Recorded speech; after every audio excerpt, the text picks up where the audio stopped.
इस भारत को अडानी और अंबानी की तिजोरी बनने के लिए तो नहीं छोड़ेंगे। लेकिन काश उन्होंने इस देश के बारे में पढ़ लिया हो। वो बड़े खुश होते हैं जब जी न्यूज या रिपब्लिक या गोदी मीडिया, वो गोदी मीडिया ही देखते हैं और गोदी मीडिया कहता है कि कोई नहीं आ रहा किसानों के साथ, हिंदुस्तान में कोई नहीं आ रहा, ये पंजाब के किसान है, हरियाणा के किसान है, इनके साथ देश का किसान नहीं आ रहा हो, वो खुश हो जाते हैं। आप नहीं जानते इन किसानों की तारीख। 1857 की बगावत के बाद अंग्रेजों की रानी विक्टोरिया ने 5 लोगों की एक टीम भेजी यहाँ पर जांच करने के लिए कि ये जो हमारे वायसराय बैठे हुए हैं इनको बगावत के बारे में जानकारी क्यों नहीं मिली। हमारी सीआईडी कहाँ फेल हो गई। हमने आवागमन रोक दिया था, सारी बड़ी बड़ी सड़कों पर जाम लगा दिए थे, फिर ये कैसे पहुंच गई खबर। उनकी वो रिपोर्ट है आज भी हमारे देश के इतिहास की किताबों में लिखी हुई है। उन्होंने ये कहा कि हमें मालूम ही नहीं पड़ा और 72 घंटे के अंदर हिंदुस्तान का हर गांव जाग गया। कैसे? जो गांव बगावत में शामिल होता था वहां पर 5 रोटियां बनाई जाती थी और उन रोटियों के ऊपर नमक का एक टुकड़ा और गोश्त का एक टुकड़ा रख के पास के 5 गांव में भेजा जाता था। जो गांव वाला उस रोटी और नमक और गोश्त के टुकड़े को कबूल कर लेता था, जो गांव वो बगावत में शामिल हो जाता था और 5 रोटी और बनाता था और 5 गांव में भेज देता था। तुम्हारी सारी की सारी सीआईडी झड़ी रह गई। किसान ने नमक, रोटी और गोश्त के टुकड़े से हिंदुस्तान में वो बगावत की कि अंग्रेजों की सरकार ज्यादा दिनों तक चल नहीं पाई। ये नमक का रिश्ता है, ये रोटी का रिश्ता है, ये हमारी तहजीब का रिश्ता है। हमारी सबके रगों में उन पुरखों का खून बह रहा है जिनके बारे में विक्रम सिंह जी ने आपको जानकारी दी है, लेकिन ये कम वक्त कुछ जानते नहीं। अभी मैंने देखा मीडिया पे चल रहा है कि ये सिंगू बॉर्डर पर इतना बढ़िया बढ़िया खाना खा रहे हैं, कोई पिज्जा खा रहा है, कोई जूस पी रहा है, कोई फलानी चीज खा रहा है, कोई ढिकानी चीज खा रहा है। ये कुत्तों की तरह दूसरों के खाने पे ही लपकते रहते हैं और खाने के बारे में जानते कुछ नहीं है। एनआरसी और सीए को लेकर बड़ा जबरदस्त शानदार आंदोलन हुआ। उस आंदोलन में मध्य प्रदेश की तमाम सारी जगह पर हमको घूमने का मौका मिला।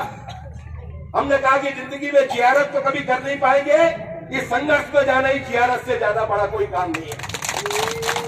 और कल अखबार के छापा करते थे बिरयानी खाते हैं लोग, धरनों पर बिरयानी खाई जा रही है। अरे कमबख्त, बिरयानी कोई बहुत अच्छी डिश नहीं होती है। जब घर में कुछ बनाने के लिए फुर्सत नहीं होती तो एक भगोने में सारी चीजें मिला के रख देते हैं, बिरयानी पक जाती है। कभी हलीम खाया है, कभी रोगन जोश खाया है, कभी पसंदा खाया है। डिशेज के बारे में भी नहीं जानते क्योंकि जिंदगी में खाने पीने से भी महरूम रहे। कभी मेवात आ जाओ, यहाँ के लोग बहुत मेहमान नवाज हैं, हम सारी डिशेज खिला देंगे और तब तुम्हें मालूम पड़ेगा कि बिरयानी बहुत ही आखिर में जब कभी बीमार पड़ जाते हैं तब खाई जाती है। खाने पीने के लिए हमारे देश में कोरमा बनाने के 350 तरीके हैं। पूरी साल लग जाएगी कोरमा खाते खाते। कभी आओ तो सही। खाने पीने के बारे में नहीं जाने, तहजीब के बारे में नहीं जाने, भाषा के बारे में नहीं जाने और किसान की ताकत के बारे में तो बिल्कुल नहीं जाने। उन्हें लगता है कि एक आदेश निकालेंगे, कुछ खाकी वर्दी के लोगों को खड़ा कर देंगे और वो आदेश लागू कर दिया जाएगा। वो ये भूल जाते हैं कि इस खाकी और नीली वर्दी के पीछे भी किसी गांव की जमीन पर पैदा हुआ हमारा बेटा है और जब फाइनल मौका आएगा तो वो बेटा हमारी ओर गोली नहीं चलाएगा, बंदर घाटे की तरह हमारे साथ होगा। इसलिए इनको इस तरीके की तहजीब सिखाने की आवश्यकता है। और आखिर में ये साथी मोदी को बहुत गाली दी जा रही है, मेरी बड़ी हमदर्दी है उनके साथ। जिसे देखो आज का तो एक नारा बन गया है। किसी ने कहा कि किसान विरोधी, लोग चिल्लाते हैं नरेंद्र मोदी। उस बेचारे को जितनी तोहमतें आ रही है मेरे ख्याल से नहीं दी जानी चाहिए। क्यों नहीं दी जानी चाहिए? मैं जब यहाँ पर आया तो मुफ्ती साहब बोल रहे थे। मैंने विक्रम सिंह जी से कहा कि ये जो तकरीर की भाषा में भाषण दिया जा रहा है, जरूर कोई मौलाना साहब या मुफ्ती साहब बोल रहे होंगे। वो जो लहजा है ना, एकदम से जगाने वाला लहजा। और मैं पलवल से जब यहाँ के लिए निकला था, थोड़े से दाल चावल खा के वहां पर रमजी साहब पाठ कर रहे थे। परसों हम शाहजहांपुर की बॉर्डर पे गए थे, वहां पर एक पंडित जी अपना पंडाल लगाकर भूखे किसानों को खाना खिला रहे थे।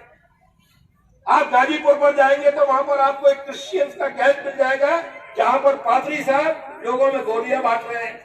मोदी को धन्यवाद देना चाहिए कि ग्रंथी, मुफ्ती, पंडित और पादरी सबको एक साथ लाकर खड़ा कर दिया है। इससे ज्यादा और क्या आपको मदद चाहिए। जिसने तोड़ा था हिंदुस्तान को, उसी की वजह से आज पूरा हिंदुस्तान एक हो गया है। और ये जो एकता है, वो एकता एक बहुत बड़ी एकता है। अभी तक उन्होंने हमको मजहब के नाम पर तोड़ने की कोशिश की,